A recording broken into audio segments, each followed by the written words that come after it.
Estamos aquí con Ricardo López Gotic, muy prestigioso historiador, a quien tenemos el lujo de tener aquí con nosotros. Ricardo, te agradezco un montón la buena predisposición y estar acá con nosotros. Muchas gracias por la invitación. El evento de hoy va a tratar sobre el conflicto entre Rusia y Ucrania, y me gustaría reflexionar un poco. A ver, estamos en pleno siglo XXI y estamos en un evento que nos está trasladando al siglo XX prácticamente. ¿Qué sentís vos cuando ves que sigue sucediendo este tipo de cosas como un historiador, alguien que sabe mucho sobre la historia? Sí, uno podría haber supuesto que este tipo de guerras iban a quedar en el pasado, y lo cierto es que no sabemos si nos están anticipando lo que va a ser el futuro.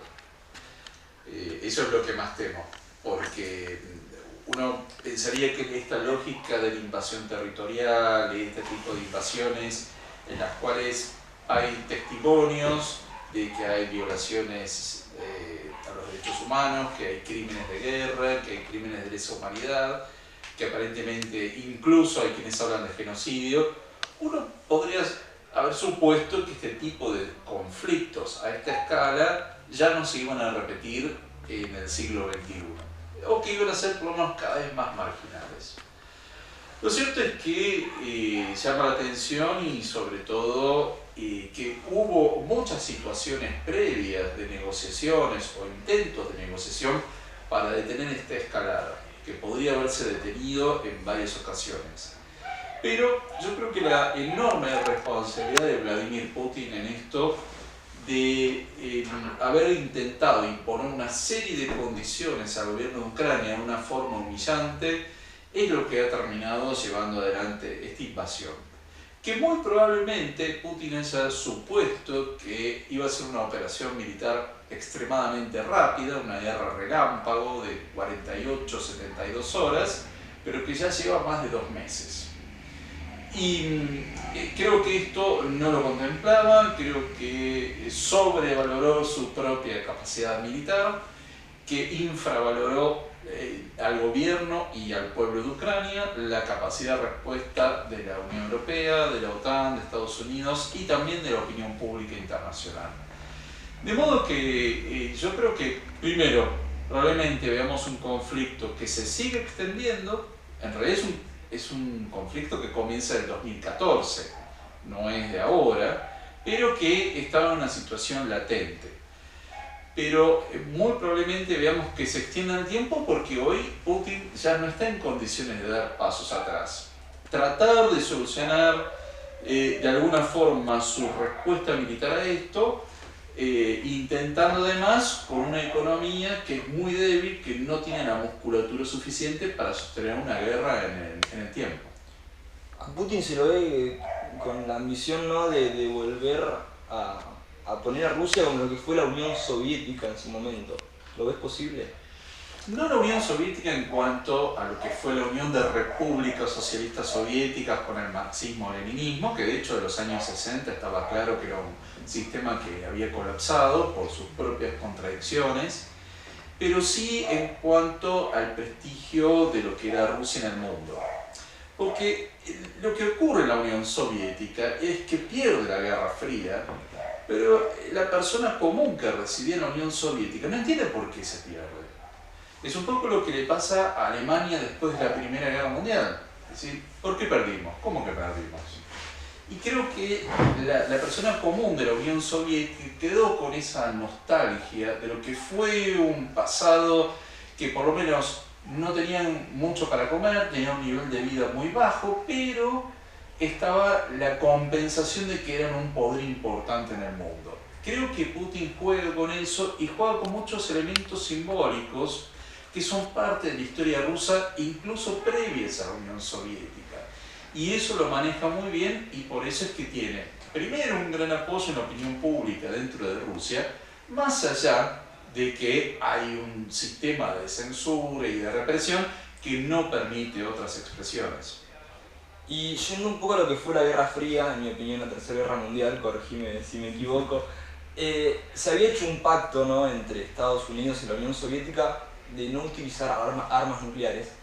Ahora nosotros vemos que Rusia, Putin amenazó muchas veces con el uso de las armas nucleares. A ver, en la Guerra Fría se batalló en Cuba, se batalló en Vietnam, en Corea, pero nunca se amenazó con el uso de armas nucleares. ¿Crees que esto puede ser posible ahora que se utilicen las armas nucleares y cómo crees que puede terminar? Bien, las armas nucleares, como bien decís, el objetivo no era usarlas en una guerra, sino un elemento de disuasión. Por eso no es el único país que las tiene, que sepamos, por lo menos formalmente hay 7 en el mundo, incluyendo Rusia. Pero el objetivo era la disuasión, es decir, la destrucción mutua asegurada. Si uno comenzaba un bombardeo nuclear, que no iba a ser una o dos, iba a ser una lluvia de misiles, el otro tenía capacidad de responder, se destruían mutuamente y finalizaba toda forma de vida sobre el planeta. Eso era el equilibrio del terror. Ahora bien, creo que, y de hecho Putin expresó en muchas oportunidades, incluso antes de la guerra, antes de la invasión del 24 de febrero, esto de recordar permanentemente que tiene un arsenal atómico.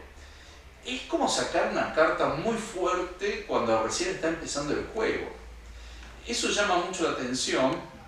Probablemente también, quizás, ¿no? Hoy visto desde 2 meses después del inicio de los conflictos, que quizás usaba esa carta porque tenía dudas en cuanto al despliegue que podía tener su propio ejército. De desesperación. O tal vez pensando que su ejército sí podía llevar adelante una guerra relámpago, pero no una guerra sostenida durante 2, 3 meses, 5 meses, 1 año. Quizás preveía eso. Y yo creo que también Putin habrá hecho el siguiente cálculo. Si no era ahora, quizás en el tiempo su posición económica, política, militar se iba a ir debilitando con respecto a otros países. Entonces quizás ese cálculo, la verdad es que a Putin ha hecho muy malos cálculos y eso está bastante claro, ¿no? En todo lo que ha ocurrido, pero quizás ese cálculo es lo que lo llevó a decir, bueno, lo hago ahora porque más adelante va a ser mucho más complicado. Y para cerrar, nosotros desde Megáforo siempre sostenemos que la juventud debe ser protagonista. ¿Compartís este sentimiento y por qué crees que es así? Sí, obviamente siempre tiene que ser protagonista y además las generaciones se van cambiando unas a otras, ¿no? Yo soy adulto, pero alguna vez fui joven también. Sí, creo que obviamente tiene que tener un protagonismo, pero más allá de la cuestión etaria, ese protagonismo se tiene que traducir en formarse. Formarse porque hoy los liderazgos requieren mucha calidad.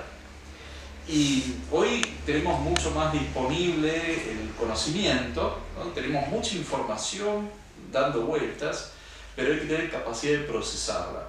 Y eso te la da la formación teórica, la lectura, el estudio, y eso es lo que está faltando en el mundo, liderazgos de calidad, y creo que eso puede ser un aporte importante de la juventud que se está formando. Ricardo, muchísimas gracias por estar acá con nosotros. Bueno, muchas gracias por invitarme.